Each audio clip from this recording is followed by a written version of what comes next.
Welcome in, everybody.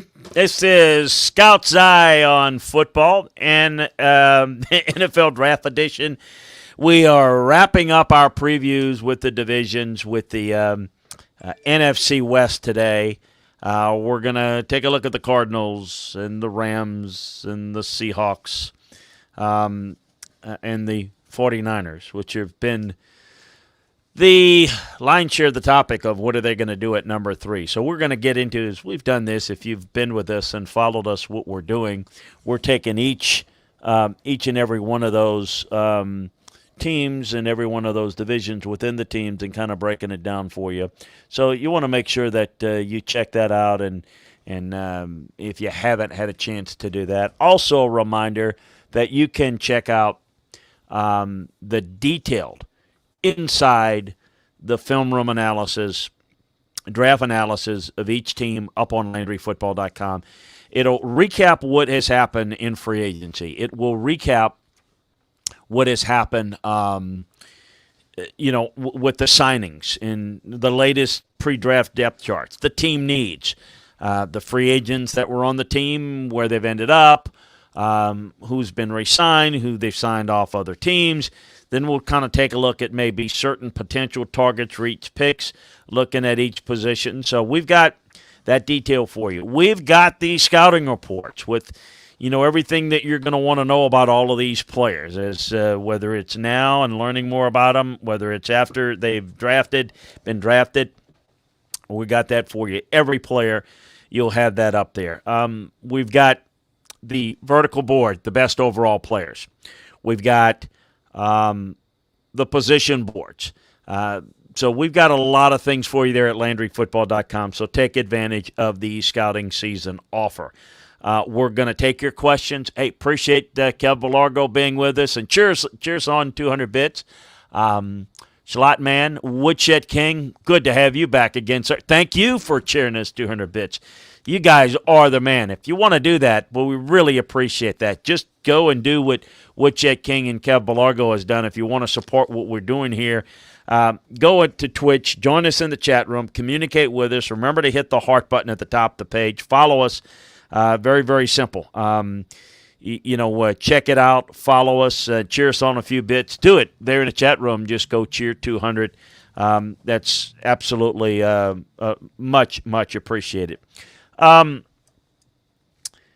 Couple of things I want to get to. My head's spinning. I'm running on fumes a little bit, but we what was I going to mention there? So we've got a lot to get to today. We're going to take your questions tomorrow. Look, what's the plan here? I forgot today. I couldn't remember if it was Tuesday or Wednesday today. So it is Tuesday today. A reminder after this show. So it's basically 2 hours of the knucklehead you're watching right now. I'll be joining Scott Seidenberg with the Football Film Room. So join us on there. We'll be more draft talk. So what I'll do tomorrow morning, we'll probably hit, I think there'll be no issue, 9 a.m. Central. We'll do a Scout's Eye show. And we'll talk about a number of things. In fact, what I think we'll do tomorrow at 9 a.m. and at 4 p.m. Central, 9 a.m. Central, 4 p.m. Central. We'll get a double dose. We'll preview. Look, we can talk about any number of things that you want to address. We'll make it a little bit more. Let me get to all of your questions, get to all of that. I may go into some scouting reports on some key players that are in the draft. If you want to know a little bit more player comps or whatever, we'll do some of that. May take you down, I don't know, if you want to, some stories in the draft room over the years. We've got some real interesting draft room history stuff you can check out over at LandryFootball.com as well. So got a lot of stuff. We'll do that 2 hits tomorrow. Thursday morning we'll have the Landry Football Podcast. And it's kind of it's the last preview before the preview. Fantasy Football 101, John is. Thank you, bud. Hope you're well.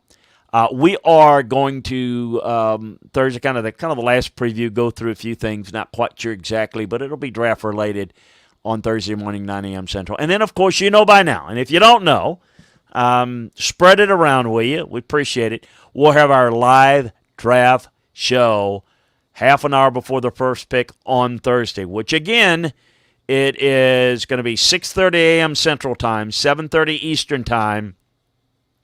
We'll hit the air on Thursday, half an hour before it.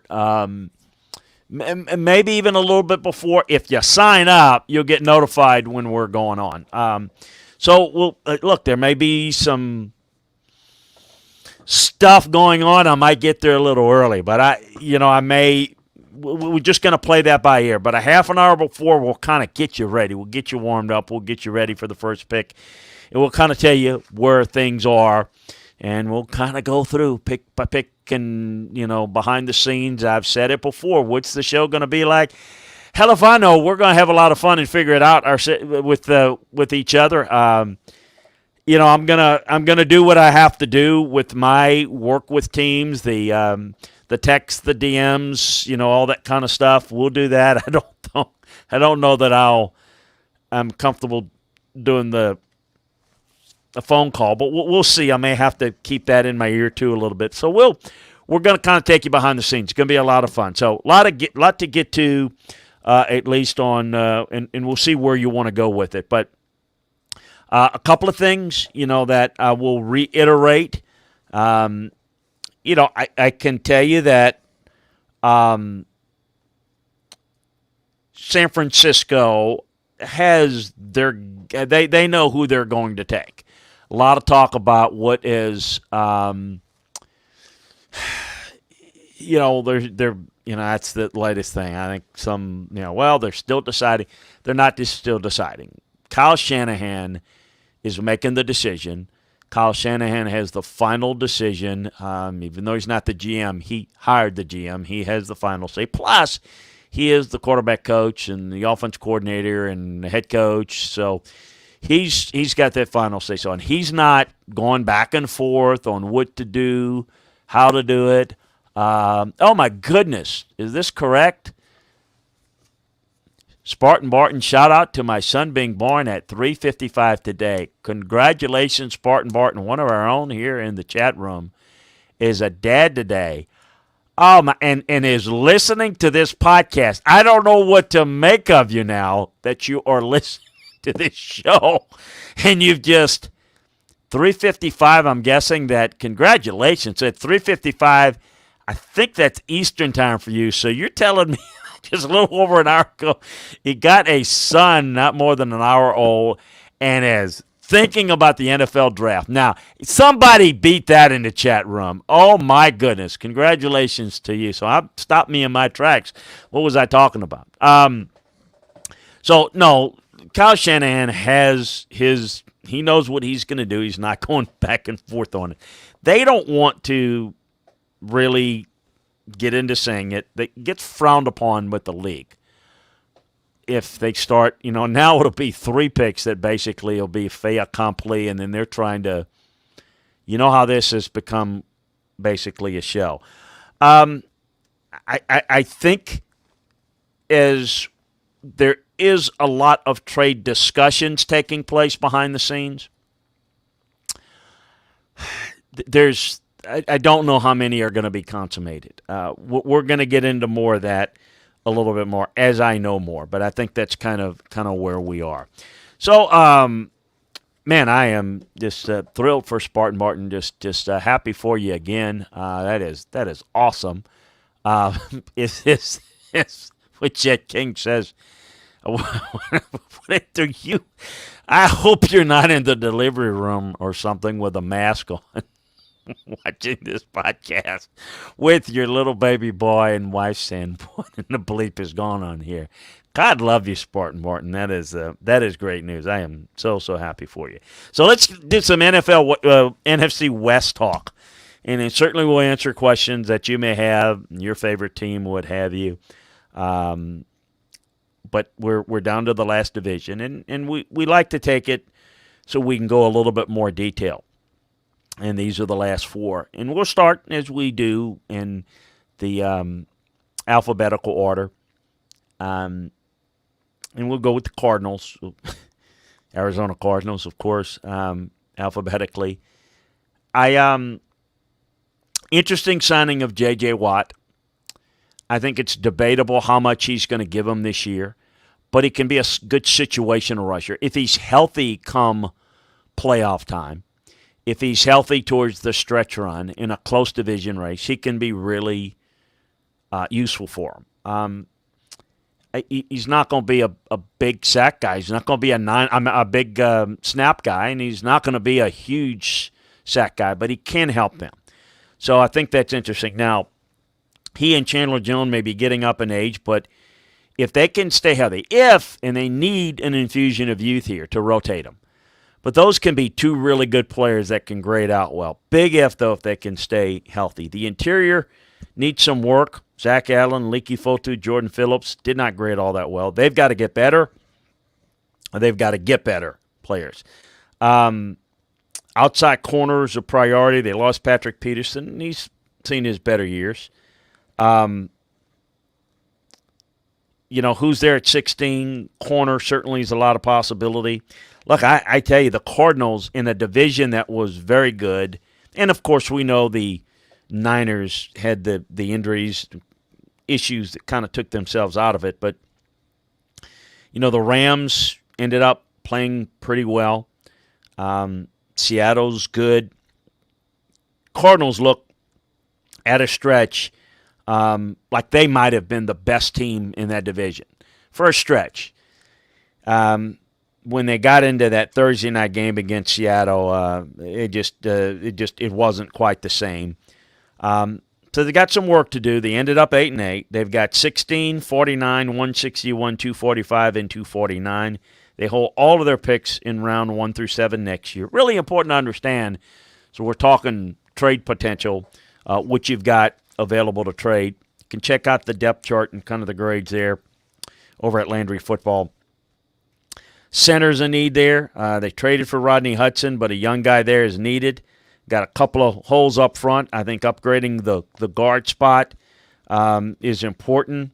Sign Brian Winters. Need a younger guy there.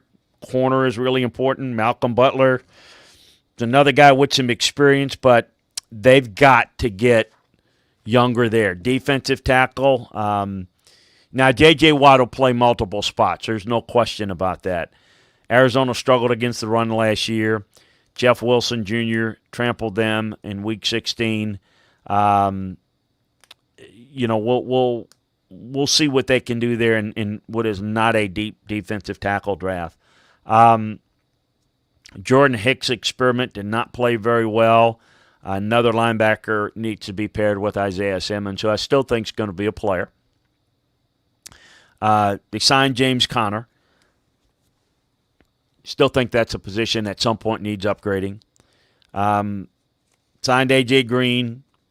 You can see this is kind of an older team, and you kind of wonder if they've got enough youth there.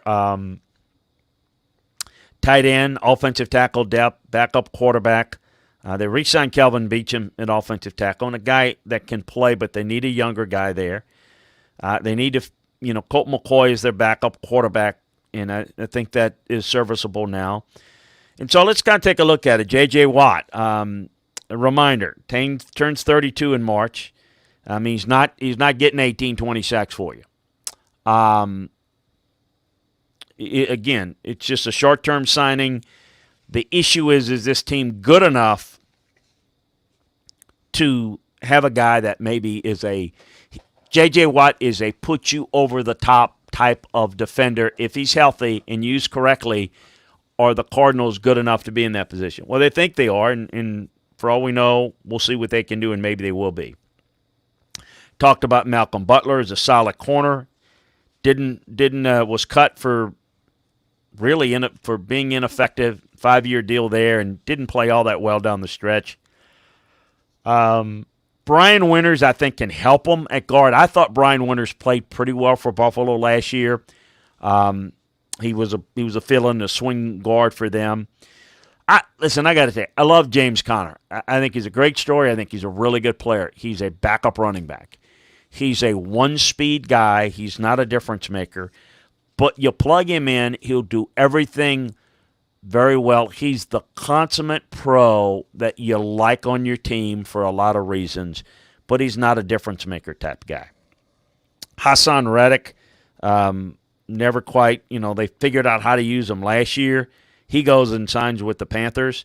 I thought, that he was at 26 a valuable part of what they can do, and we kind of talked about what Hassan could potentially do for Carolina when we went yesterday over the NFC South. Patrick Peterson signs with the Vikings. Look, he's slowed down. He's no longer the dominant corner anymore. I don't think that's as big of a loss, but got to replace talent with talent. Kelvin Beachum, I just mentioned, he stepped in for Marcus Gilbert last year, and he had a solid year for him. But he's had extensive injury issue, and he's a swing tackle that can start for you in a pinch, but you want better.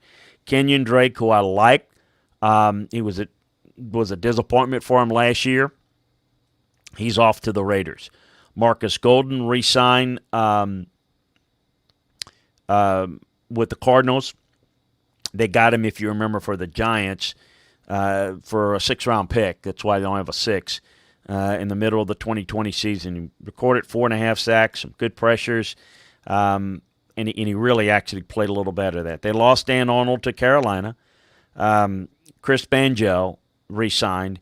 Now, this guy is a core special teamer guy. I mean, he stepped up and played safety fairly well in a reserve role. He's 31, not a huge factor long-term. Andy Lee was second in net punting last year.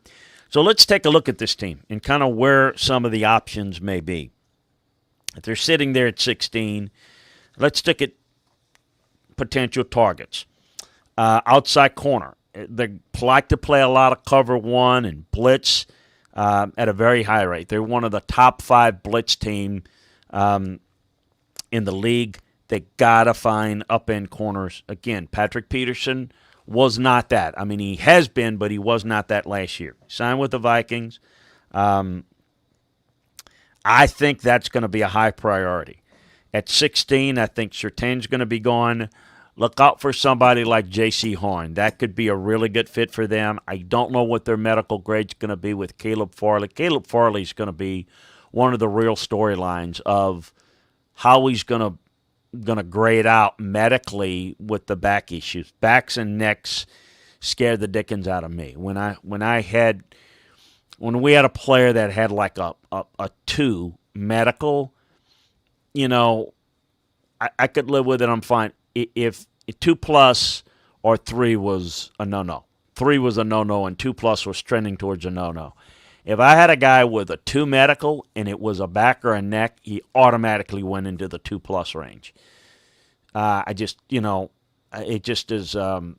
That's really tough to deal with. So I don't know what Caleb Farley is to me.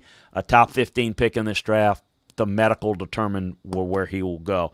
He's certainly someone, I think 16, value on the board and need might fit right there very nicely for them at corner. Guard, we mentioned J.R. Sweezy, Justin Pugh.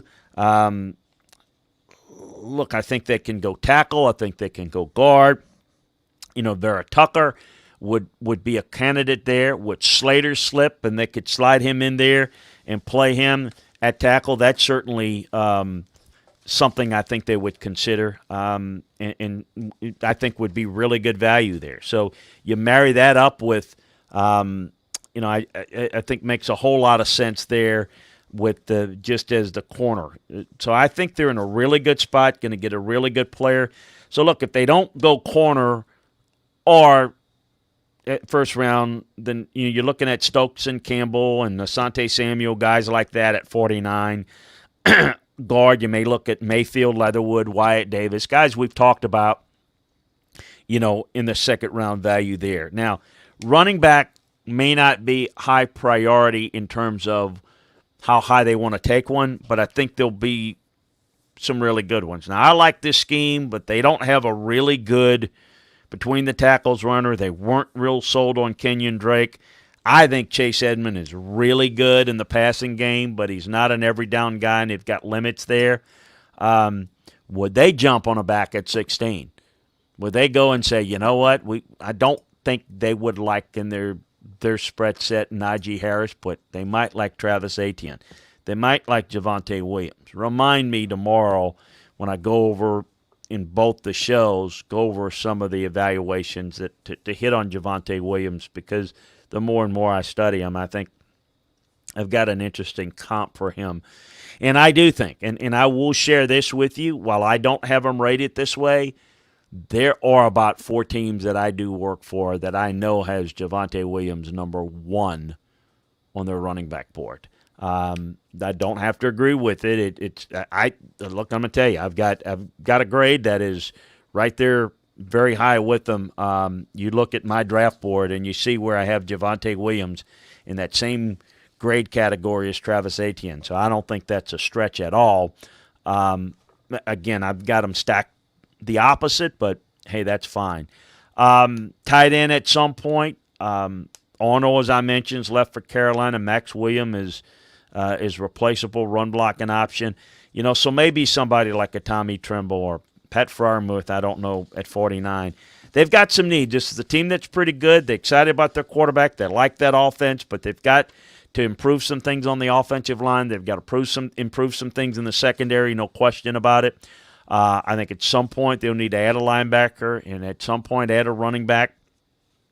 So we'll see. And they've got an interesting mix with some veterans that I think can help them.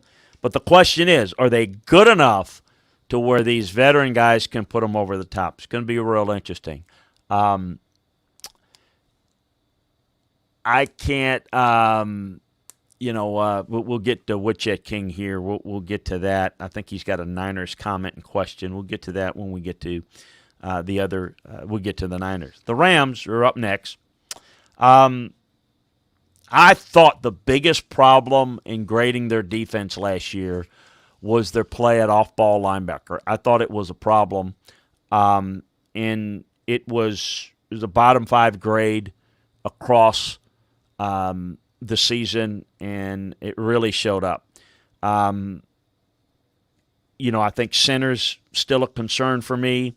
They pulled an upset over Seattle in the opening round, but they never really matched up against the Packers. Their situation in acquiring Matthew Stafford.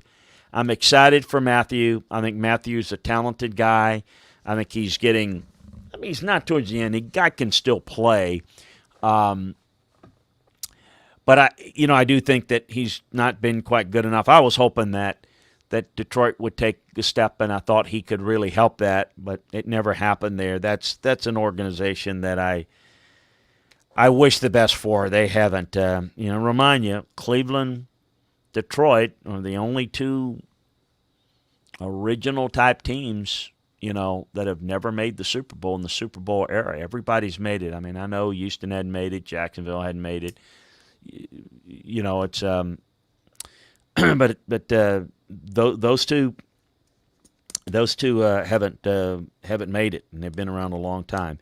The Rams have 57. Remember, they don't have a 1. 57, 89, 104, 142, 210, 254. This is another team that's pretty good. They were 10-6, so finished a little bit higher than the aforementioned Cardinals that we just spoke of, but still with some needs, still with some question marks that they're not by any means a finished product. I thought Jared Goff limited them. That won't be the case with Matthew Stafford. They can do more with Matthew Stafford. They can allow this offense to maybe take a next step. We'll see what they do there. A lot of help's needed on defense, in my opinion. I think they need at least 1, if not 2 linebackers. As I mentioned, it was the weak part of their defense. I don't like their edge rush. I re-signed Leonard Floyd. They're not good enough there. So I've got real concerns there. Safety. John Johnson's one of the top safeties. But they still need a younger guy, I think, at some point. Slot corner. The center situation concerns me still. Brian Allen, I think, is a good player, and I'm curious to see Austin Blythe, who was very solid. I think Brian can help them, but an interior offensive lineman is something they may consider. In the free agent market, they tendered Darius Williams, their RFA corner. I think he's played very well in the first 3 years. I thought he's taken a step up. He's proved in the game. And I think he's getting ready for a big contract with another good year. Leonard Floyd, we mentioned, re-signed 4 years, $64 million. He was kind of a bust, or seen that way in Chicago, but they've got quite a bit out of him. 10.5 sacks and a lot of pressures. I thought he did a really good job for them. Troy Hill, lost him, signed with the Browns. Austin Blythe signed with the Chiefs. We talked about him and moving on, but I think Brian Allen is really a good get for them. Lost Gerald Everett to the Seahawks, who's, obviously was one of the real targets that they work towards the middle of the field, highly athletic. So let's take a look at where they are. Obviously, they don't have a 1. So this is one of the downsides to their situation is how do they really help themselves at this point? At off-the-ball linebackers, I mentioned Kenny Young, Micah Kaiser, Troy Reeder. Those guys are quality backups. They grade in the low-grade purple at best and mostly in the oranges. They got to get better. They don't have starting quality there. At 57 is a Jamin Davis, a Nick Bolden, a Jabril Cox. Makes sense there. Good value. Good players that can step in and help. A little later, maybe Dylan Moses, 3rd round. And they've got 88 and 103. Dylan Moses, Chad Surratt, the converted quarterback linebacker at North Carolina, Baron Browning, Monty Rice. Those are some of the options in the 2nd and 3rd round.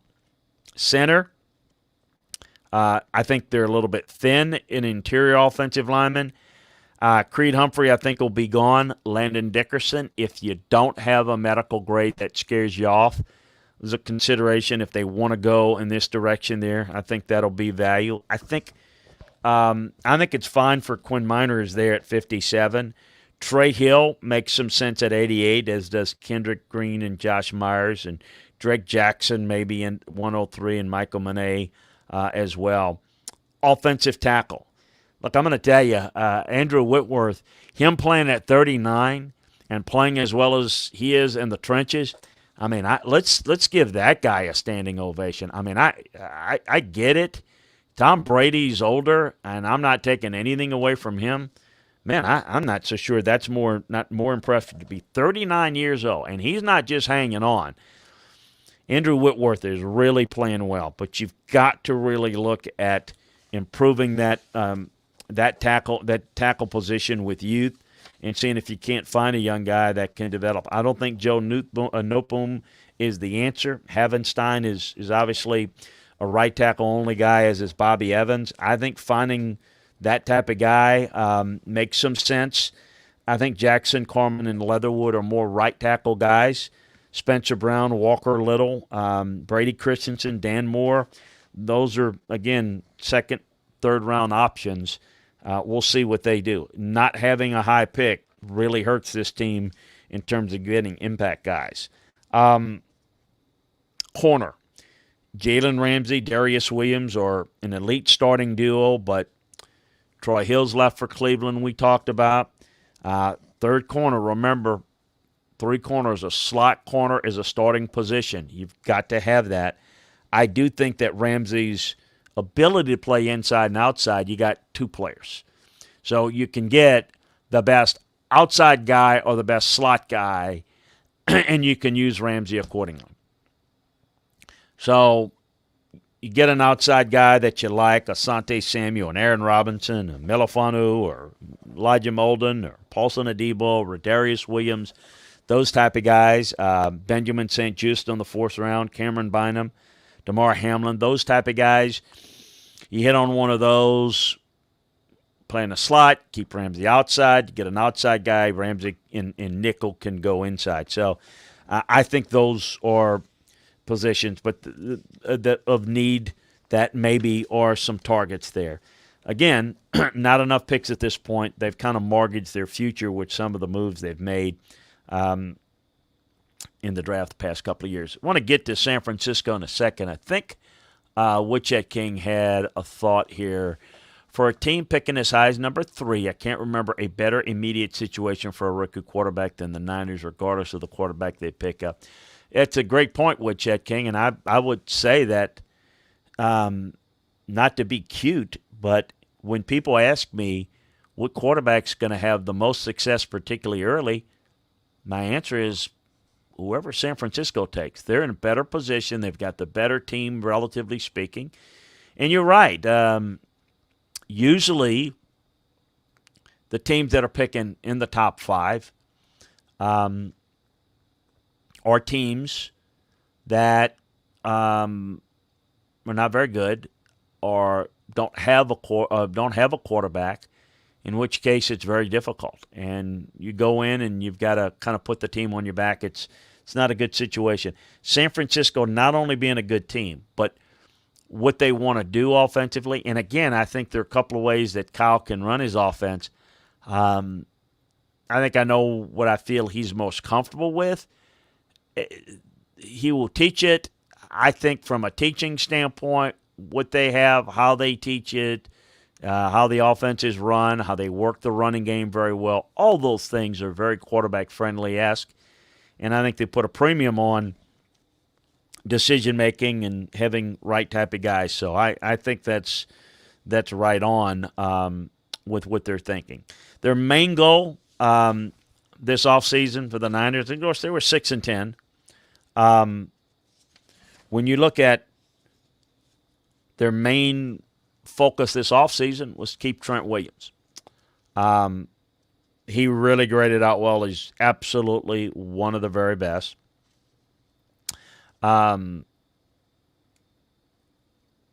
They've got some issues in the secondary, although Jason Verrett's one of the better young corners in the league.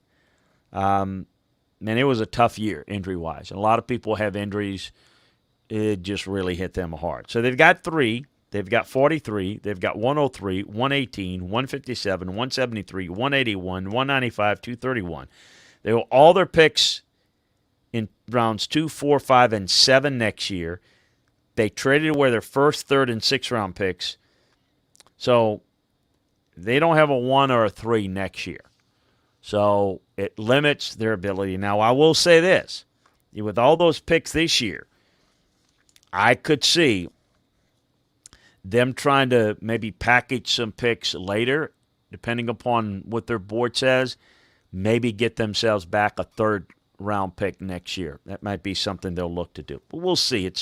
It's an idea and a thought that you have, but you're not going to do that and leave a really good player that you like on the board. But if you're not overly excited about the player on the board coming in and helping you, that's something you might consider. And in this situation, they're not trying to add extra picks next year. They're trying to make up for picks that they lost. The quarterback situation's going to be addressed. I've mentioned it before. People have asked me about, I got asked 2 or 3 times today on 2 or 3 different shows around the country, what's the likelihood that Jimmy Garoppolo is going to be on the roster Sunday? I don't know. I mean, I don't think Garoppolo is going to be on the team next year. I don't know that I can say Sunday. I mean, it could be. But here's the difficulty of it, is there's a huge cap number. So what's the market going to be there for Garoppolo? I mean, you could sit there and look and say, well, here's the market, there's the market. This is what's going to be interesting, and this is something to follow for the teams that can't fix their quarterback situation through the draft, but are still looking. Who would be interested? What would they be willing to give up? You're not getting a first for a Garoppolo, certainly. What will you get? What it'll cost? All of that is to be determined. How badly does somebody want somebody, or do they maybe less interested after the draft? You know, people have targeted or thrown out, well, he's going to go back to New England. New England wants him. I don't think that's going to happen, particularly with the price that he brings. I don't think that's happening in New England. A lot of people do and may be proven wrong on that.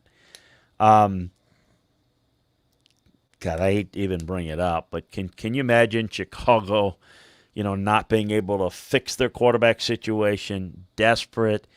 I can't see them going down that rabbit hole again. But would they go ahead after creating money to sign Dalton, and he's not the answer, and I'm not sure Garoppolo is. I just can't see that make.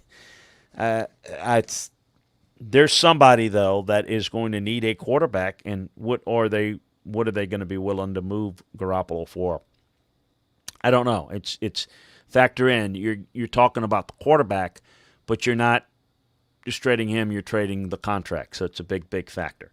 Corner is a big issue and a big problem. They re-signed Jason Verrett and Kwan Williams, but Sherman is not coming back. That's safe to say. We mentioned tackle, and I think that's McGlinchey's really good, and I think they're fine there. Maybe, and McKivitz, I think, can be a third tackle. Center, they signed Alex Mack, who I think is still a pretty good player. Weston Richburg is his backup. I'm not as comfortable with the guards. I don't think the guard play is as good, so having someone that can step in and a young guy at guard makes a whole lot of sense. They did sign Jaquiski Tart, signed Tavon Wilson. So, and I think running back at some point, the right type of guy would make some sense for him. They signed Nate Gary, from the linebacker from Philadelphia. He didn't play very well last year, but had that Achilles injury, and I think he's got better football in him. Kyle Juszczyk signed, very underrated, an elite fullback. I think the most complete all-around fullback in the game. He's just 30, and he is 30, and that's kind of old for fullbacks. That's maybe the running backs are the shortest shelf life, but fullbacks are the shortest of the running backs. They're hammerheads that just have a hard time maintaining. That was an important re-signing, as was Trent Williams. Again, what was the priority? Age beginning to be an issue. The right young guy, I could see. Corner, we just talked about it. I think Kwan Williams can be very effective in the slot for him with Verrett on the outside. I still think they need another outside guy. Jeff Wilson, the running back, was terrific down the stretch for him. But he's really effective in what they do as a backup role. We mentioned Jason Verrett, re-signed, was excellent last year, really good. Now, I realize that the results last year were different, but in terms of re-signing key guys, outside of Tampa, nobody signed key free agents that were more impactful in terms of how they graded out last year, the importance of their team, than San Francisco and next to Tampa. Really good. Now, they didn't win enough games, but this is a strong candidate for a rebound team, depending on what they do at quarterback. Jaquiski Tart is a well-rounded safety, just played 7 games. Health is going to be the key there. So let's kind of take a look at it. The quarterback situation, we know that's at 3. We know that's where they're going. But where else could they be going? Let's start talking about 43. Let's look at guards. Let's look at some linebackers. Let's look at some corners that might be available. Guards, I think the interior offensive line play is average at best. I think that, School and Brunskill and McKivitz are adequate. Boy, at 43, Leatherwood, Davis, Mayfield would be really good value there at 43. Trey Smith, Aaron Banks, Deontay Brown would be really good value at 102 in the third. How about linebacker? Fred Warner is one of the best linebackers that in the league. I don't know if people recognize him as that. He truly is that. The rest of the linebacker core is not very good. I know they like Zaven Collins, as do I.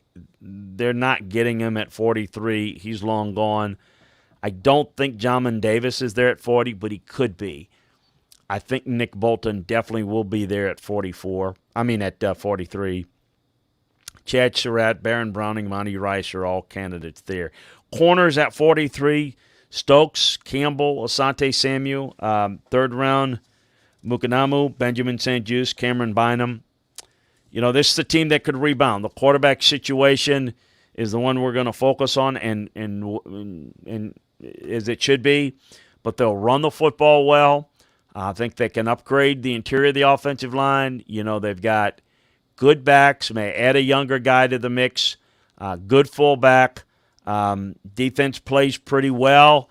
Got to add a couple of pieces that I mentioned on the linebacking core, maybe another corner, but you're still dealing with a pretty good defense that can make some plays with Nick Bosa and Armstead and Kerr and Kinlaw, Fred Warner we just talked about. It's a pretty good team. You're looking for a team that to rebound, and I don't know if the quarterback play will be mature enough to be a factor, but I think they feel anyway that even what they do around the quarterback will be enough to be a contender. You see, they don't feel like Garoppolo can process as quickly, and they think that they might be able to do something different with the young quarterback. We shall see on that. Time will tell. And then we end up the last team in the last division, the Seattle Seahawks, by virtue of the NFC West being the last team that we've gone through. Went through the AFC first and then the NFC, east to west, kind of how I do it. Sometimes I mix it up. And then the Seattle Seahawks. It's been an interesting offseason there, right? There's been a lot of underlying talk about Russell Wilson. Unhappy. Offensive line this, offensive line that. I want to take it in more. How that's being handled is a big part of it. I do think that the tackles played pretty well last year. I still think there's some work to be done overall on that unit. We'll get into that in a little bit. Concerned about their pass rush. Look, this looked like, I talked about for stretches, Arizona looked like they were pretty good. Seattle, to me, looked like the best team in the division in the first half of the year. It looked like they were going to be strong contenders. And again, I think the strength of the division and the lack of a great team kind of made everybody either really good, and then in the case of the Niners, kind of took them out of it. Talking about draft capital, got to add some picks there. How are you going to get better? They got pick 56, they got pick 130, and pick 252. They have all their picks in round 2 through 7. They got an additional 4th as part of the Jamal Adams trade. No one next year. So, as they try to make a run and fix it quickly, let's see where they go. Needs, we talked a little bit about guard. Traded for Gabe Jackson. Could be the answer next to Damian Lewis. We'll get into more of that in a second, how that'll play out. Edge rush, they re-signed Carlos Dunlap. Aldon Smith's situation, Kerry Hyder. But I think a young pass rusher they've got to add. Defensive tackle, who doesn't need one of those? It's not a strong year. It's another position where they need to get after the quarterback a little bit better. They've got some young corners. Signed Achille Witherspoon. Need some work there. They re-signed Ethan Polsick, who I think is a solid center, particularly in the pass game. They need a better third receiver than David Moore. The signings, Witherspoon, a corner, has been inconsistent, but he played really well in limited action last year. They think he can be really good. He was with the Niners last year. There's some upside because he's only 26. The Aldon Smith story, you can't count on him. He hadn't played since 2015, so anything to get out of him, just keeping him out of trouble and eligible is probably all you're going to get out of him. Anything he gets a bonus. Kerry Hyder, again, off the Niners team, 30 years old, 3-year deal. He played well when they had all those injuries in San Francisco last year. He graded out very well. He had 8.5 sacks, and he got some really good pressure. He could be the answer at pass rush that I was referring to. But a younger guy, I think, is needed. Gerald Everett is a very athletic tight end. His numbers hadn't been great, hadn't been real consistent. I think they feel like with the play of Russell, work in the middle of the field, that Gerald Everett can be a real factor. Gerald liked him coming out of college when he went to the Rams. They lost Shaq Griffin to the Jags. Poona Ford, restricted free agent. He's a good run stuffer. Now, he doesn't get much in the pass game. We'll see if he can develop there. He's only 25, but he is a really good run stuffer who I like a lot. Quentin Dunbar's left to go to the Lions. Ethan Posick that I mentioned, he's got upside as well at 26 years old. Chris Carson re-signed at 2 years, $14 million. It's a solid running back, rotational guy, catches well out of the backfield, but he had that foot injury that slowed him quite a bit. Carlos Dunlap re-signed with them, 2 years, $16.5 million. Remember, they acquired him prior to Halloween, so it was understandable they were going to get a deal done and needed to. He's a talented player, but they cut him. They couldn't afford to pay him, and so I think the decline is coming with this guy, and I think they thought that he could be the answer last year, and he wasn't quite what they were looking for. So we'll kind of see where they go, and it's part of what I think they need to replace and upgrade from last year. But they did that, if I can remember, right about Halloween last year. So let's take a look at kind of where they might go. And outside corner is something that we've talked about. They ranked 18th in passing coverage efficiency in the secondary. And, they're looking for cover 3 zone guys, so big guys that can cover.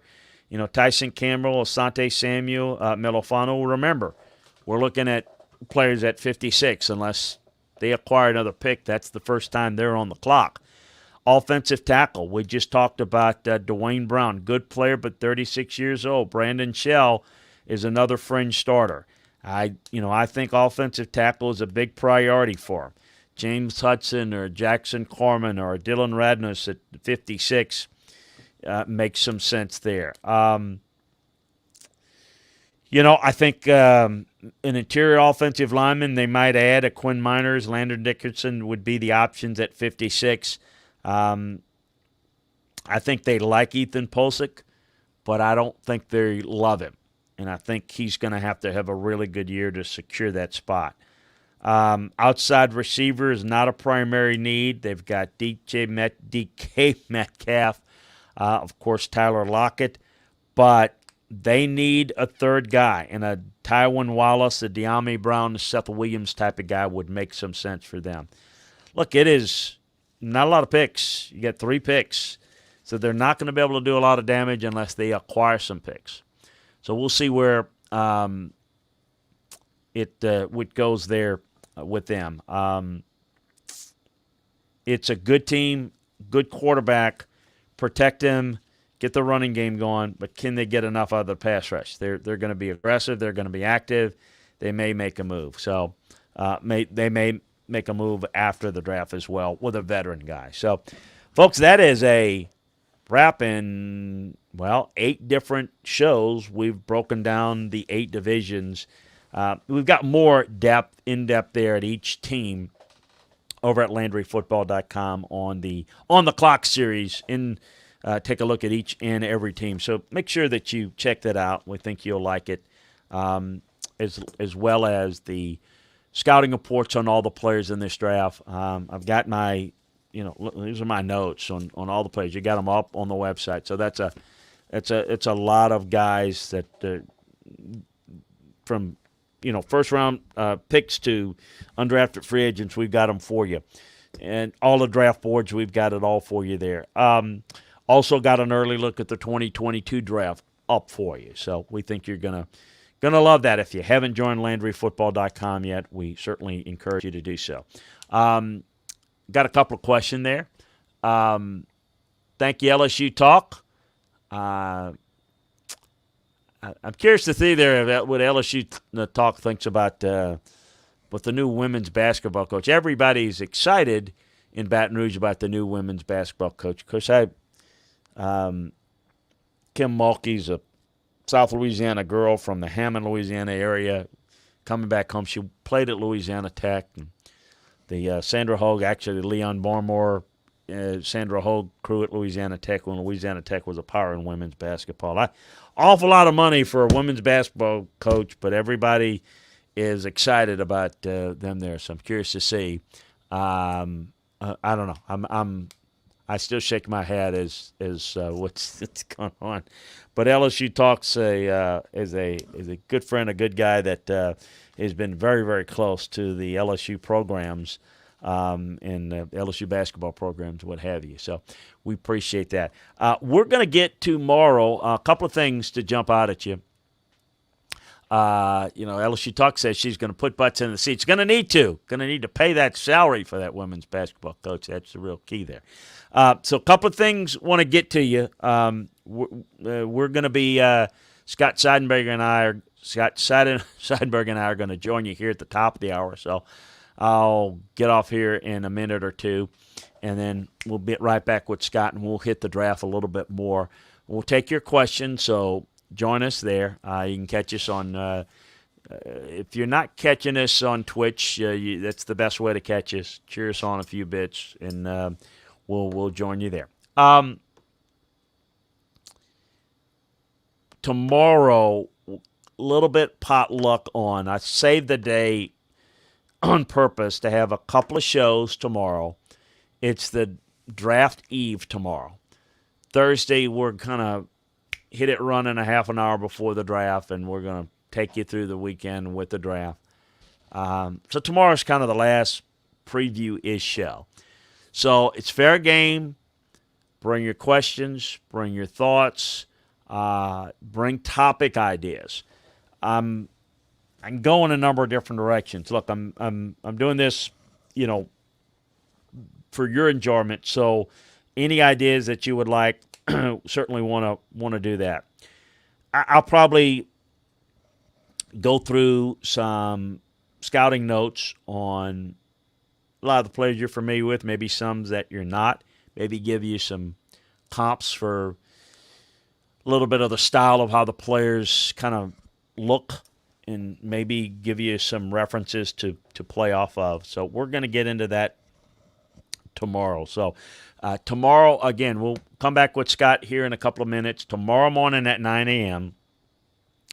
and tomorrow afternoon at 4 p.m. We'll give you 2 double doses of Scout's Eye on football, and we're going to break down more about the draft and discuss the latest, anything that's going on. There'll be more and more rumors, and guess we'll cut through that BS for you. But there's a lot of stuff, a lot of activity going on behind the scenes. The biggest thing is the frustration level and the concern about the medicals, with this being the least prepared medically than these teams have been. Certainly since the combine era, when we put the combine together in the 80s, and as it's currently constructed. But with the information trickling in, it's a little bit of a concern. So I'm going to forewarn you that there will be some players that won't go as high as you expect.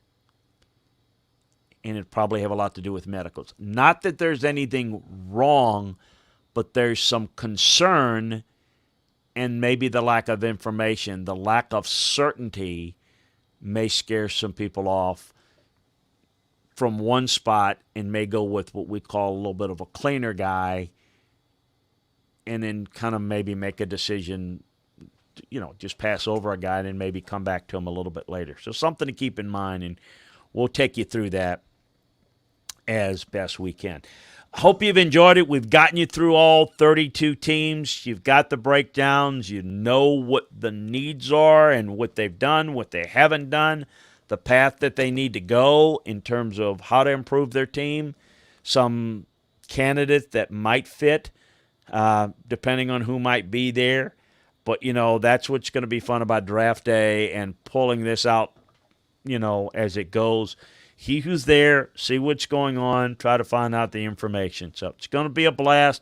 I really appreciate you joining us in the chat room, all of you guys. Kev Belarga, appreciate your thanks for and with Chet King as well for your support of the show. LSU Talk with Chet King. Spartan Barton, the new dad, he's probably already taken a nap. My God, congratulations if you're just joining us, Spartan Barton. I mean, 3:55 today. I think that's Eastern time. I think he's on Eastern time. I'm not quite sure where Spartan Barton is from. He had a new baby boy, so congratulations to him. Fantasy Football 101, the guy you got to thank for the show. We've got, is it SL Hotman? Man, new guy. Thank you for joining us. Appreciate you coming on with us. All right, look, we're going to step aside for a second. Join you at the top of the hour. That's just a couple of minutes away with the great Scott Seidenberg, as we'll be breaking down the draft even further. Scott may even join us on draft day. I don't know. He may just drop in with a beer and a pizza and just join us for a little bit, say hello, maybe save my breath for and my voice for a couple of minutes. All right, appreciate it. Thanks again. We will talk to you at the top of the hour again with Scott. We will talk to you tomorrow at 9 a.m., 4 p.m., on two editions of Scout's Eye on college and pro football. More breaking down than the draft. More breaking down of the draft. Spread the word about draft weekend with us right here. Twitch.tv/Chris Landry Football. Talk to you in a minute, folks.